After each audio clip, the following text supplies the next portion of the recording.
I'm 78 years old and I've been following Jesus for over 60 years. But here's what nobody in Sunday school ever prepared me for. Most of what I believed about faith in my 20s and 30s was incomplete. Not wrong exactly, but shallow. And that shallow faith nearly cost me everything that mattered. My name is Robert. Through 6 decades of walking with Christ, I've learned things I desperately wish someone had told me when I was young. These are the lessons that transformed my faith from something I performed into something I actually lived. Lesson 1: doubt is not the enemy of faith. I was baptized at 15 in 1962, grew up in the church, knew all the verses, sang all the hymns, showed up every Sunday without fail. I thought that made me a good Christian. But for the first 30 years of my faith, I was terrified of doubt. I thought if I questioned anything, if I admitted uncertainty, I was failing God. So whenever doubt crept in, I pushed it down, pretended it wasn't there, smiled on Sunday mornings and said all the right things. But doubt doesn't disappear just because you ignore it. It festers. I remember sitting in my car after a Wednesday night Bible study sometime around 1986. I was 40 years old. My mother had just been diagnosed with cancer, and I couldn't pray. I tried, but the words felt hollow, and this thought crept in that I'd been pushing away for years. What if none of this is real? What if I've built my entire life on something that isn't true? I was so ashamed of that thought. I didn't tell anyone, not my wife, not my pastor, nobody. I just kept going through the motions, feeling like a fraud.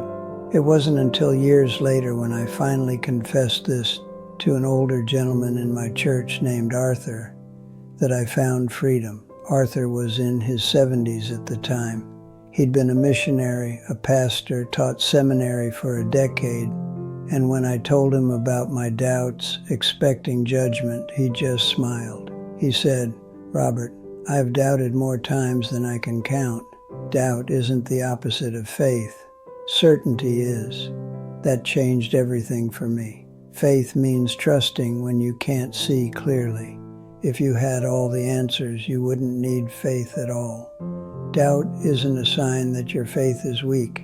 It's often a sign that your faith is growing, asking harder questions, going deeper. Don't be afraid of your questions. Bring them to God. He can handle them. Lesson 2: God speaks in whispers, not just thunder. When I was young, I expected God to be dramatic. I'd read about Moses and the burning bush, Elijah and the fire from heaven, Paul struck blind on the road to Damascus. I kept waiting for my moment, some unmistakable sign that would remove all doubt and make my path perfectly clear. I waited a long time. What I eventually realized is that God rarely shouts. He whispers. And if you're not paying attention, if you're too busy or too distracted or too focused on looking for lightning bolts, you'll miss him entirely. The clearest I ever heard God speak was in 1974. My wife Betty and I were struggling financially. I'd been offered a job that would have doubled my salary, but it meant moving across the country, away from our families, away from our church community. I prayed and prayed for some clear sign. Nothing came. Then one evening, I was sitting on our back porch while Betty put the kids to bed. It was quiet, the kind of quiet you don't get much anymore. And in that stillness, I felt this gentle knowing.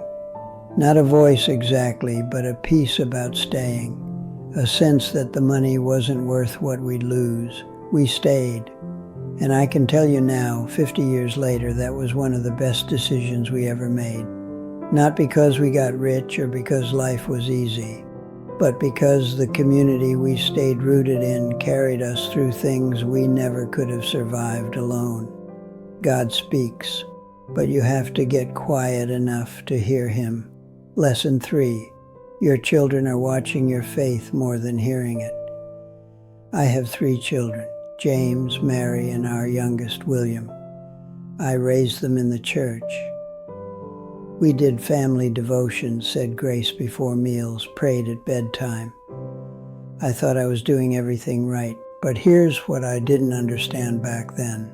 Children don't learn faith from your words.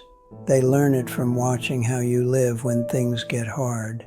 James, my oldest, walked away from Christianity when he was 25. It devastated me.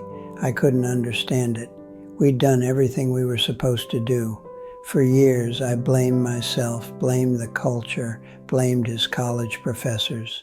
It wasn't until James was in his 40s that we finally talked about it honestly. He told me something that broke my heart. He said, "Dad, I watched you get angry on the drive home from church nearly every Sunday. I watched you treat Mom with impatience when you were stressed. I heard you talk about loving your neighbor, and then I heard how you talked about the neighbors behind closed doors. Your faith seemed like a performance you put on for an hour a week."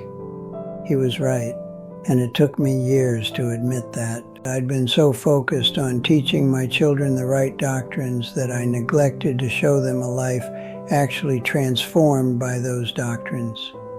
They saw the gap between what I professed and how I lived, and that gap made them doubt everything.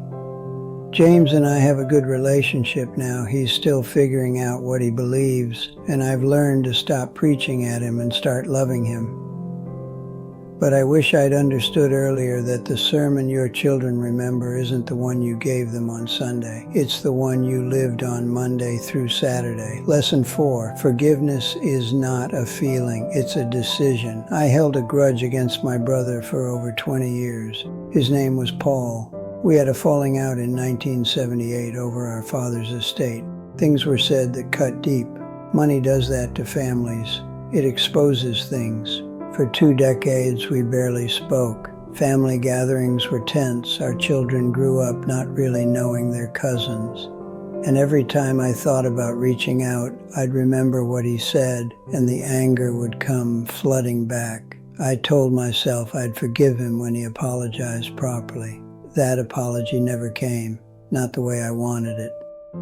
Paul died in 2001, heart attack. He was 67 years old. I stood at his funeral and all I could feel was regret. 20 years of silence, 20 years of family gatherings that could have been different, 20 years of being right instead of being reconciled. Here's what I learned too late. Forgiveness isn't about waiting until you feel like forgiving. You might never feel like it. Forgiveness is a decision you make, sometimes daily, to release someone from the debt you feel they owe you.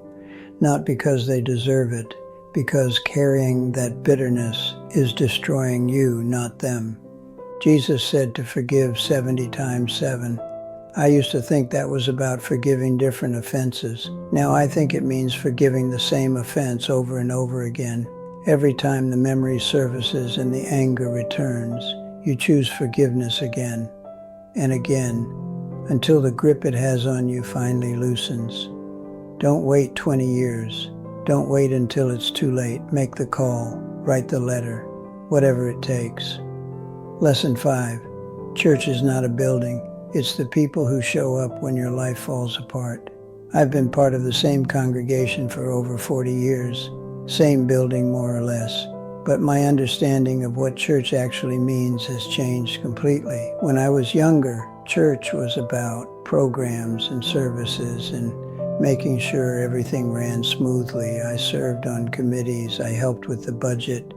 I was there every time the doors were open. But I didn't really understand church until 1996, when Betty got sick the first time. Breast cancer. She was 52. The people from our congregation didn't just pray for us, though they did that too. They showed up. Helen brought us meals 3 times a week for 4 months straight. Richard mowed our lawn all summer without being asked. The women's group organized rides for Betty's chemotherapy appointments so I wouldn't have to miss work. Our pastor visited so often he became like family. That's church.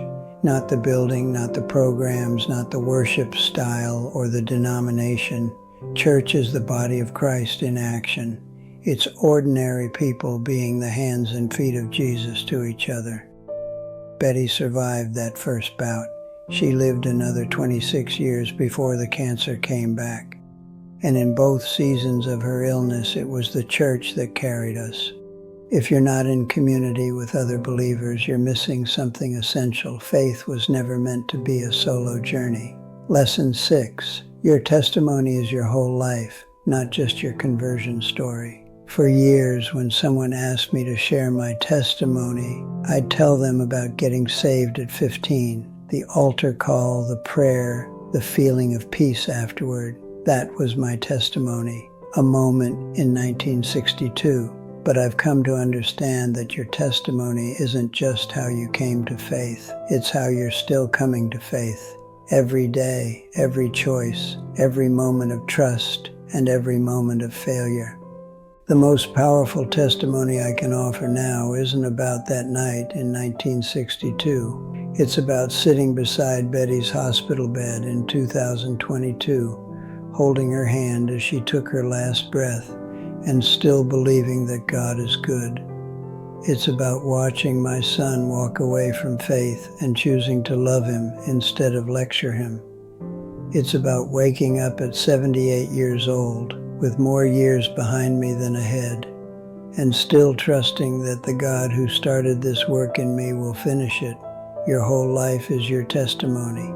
How you handle suffering, how you treat people who can't do anything for you, how you respond when your prayers seem to go unanswered. That's what people see. That's what they remember. I'm 78 now. I've buried my parents, my brother, and my wife Betty 2 years ago. My body doesn't work like it used to. Some mornings it takes me 10 minutes just to get out of bed. But my faith is deeper now than it's ever been. Not because I have all the answers. I have fewer answers now than I did at 30. But I know the one who does. And that's enough. If you're young and watching this, please hear me. Don't wait until you're my age to learn these things.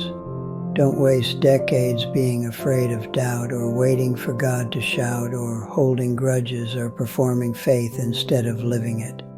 Start now. Get quiet. Get honest. Get connected to people who will walk with you. And if you're older like me, if you're watching this and recognizing your own mistakes, it's not too late. It's never too late. Not until it's over. And even then, grace is wider than we imagine. Thank you for listening to an old man ramble about what he's learned. If any of this meant something to you, share it with someone who might need it. Leave a comment and tell me which lesson hit home. Subscribe if you want to hear more from people who've walked this road a little longer. God bless you. And remember, He's closer than you think. You just have to get quiet enough to notice.